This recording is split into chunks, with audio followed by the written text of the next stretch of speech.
Banana at the Culinary Craft Workshop, soon to be located in downtown Gainesville.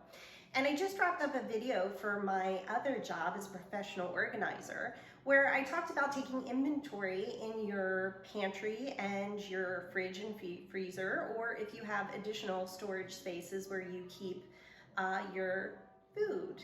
And in that video, I noticed that I had a lot of extra apples. Now, we joined a CSA, and every week they've been bringing us these big, beautiful apples. So I decided to use a recipe that I got from our executive chef, Charlotte, for her apple cake. And I like this recipe because it makes a small cake and it only calls for 2 cups of flour. So if you're trying to really squeeze as much out of your resources, this is a good recipe for it. So we're gonna be needing apples, 3 eggs. These eggs are great because they are from my friend Bonnie from her chickens.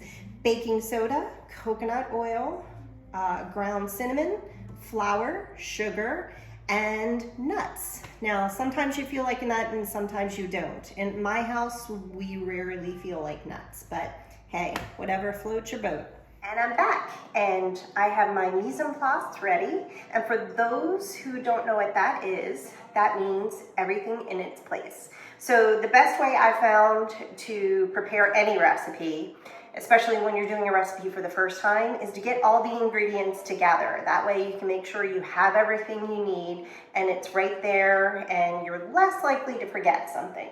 So the first step is preheat your oven, which we have done, to 325. Grease the baking pan, which we have done.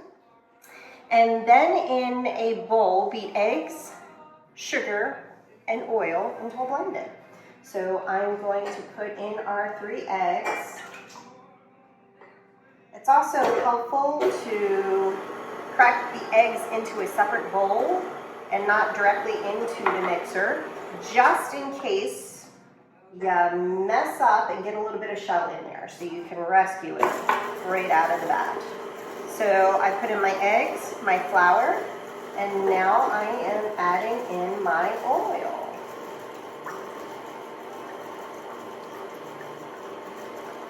Let that incorporate for a couple of minutes. Then I'm going to look ahead, and it seems that we need to combine our flour, our cinnamon, our baking soda, and our salt all together. That looks pretty good in there. So I have sifted through my flour, and now I'm going to add in the cinnamon. Let it go right through, that way it gets any lumps, and our baking soda and salt. Now I am using kosher salt, so it doesn't go through the whisk very well, but that is okay.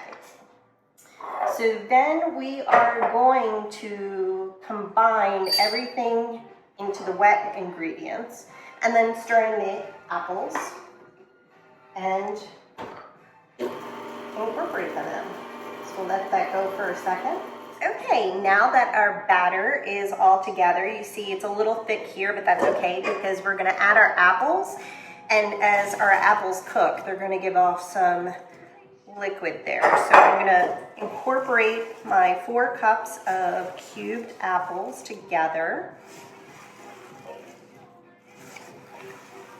And it's a little stiff, but that's okay. Once I get it all incorporated, then we are going to pop it in the oven and cook it at 325. Go.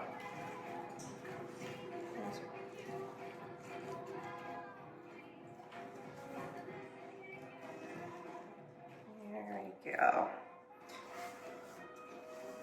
This smells so good.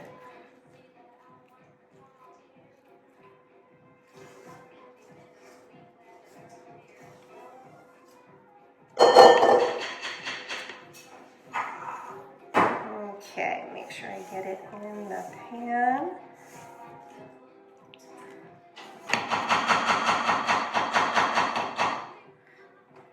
Clean up the edge there, just so we don't have any burnt spots.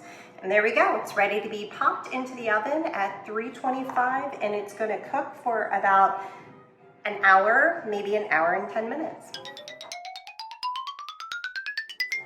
Welcome back. So our cake has been cooking for about an hour and 20 minutes. I set my timer for 60 minutes and then I checked it and realized it needed a bit more time. So when I checked on it again at 70 minutes, I added 10 more minutes to that. So it's been cooking an hour and 20 minutes. Now Charlotte recommends serving it with a dusting of cinnamon sugar or maybe a cream cheese frosting, or a salted caramel sauce would be nice as well. But I think it is perfect just the way it is. And I plan to serve it with some homemade vanilla ice cream later on.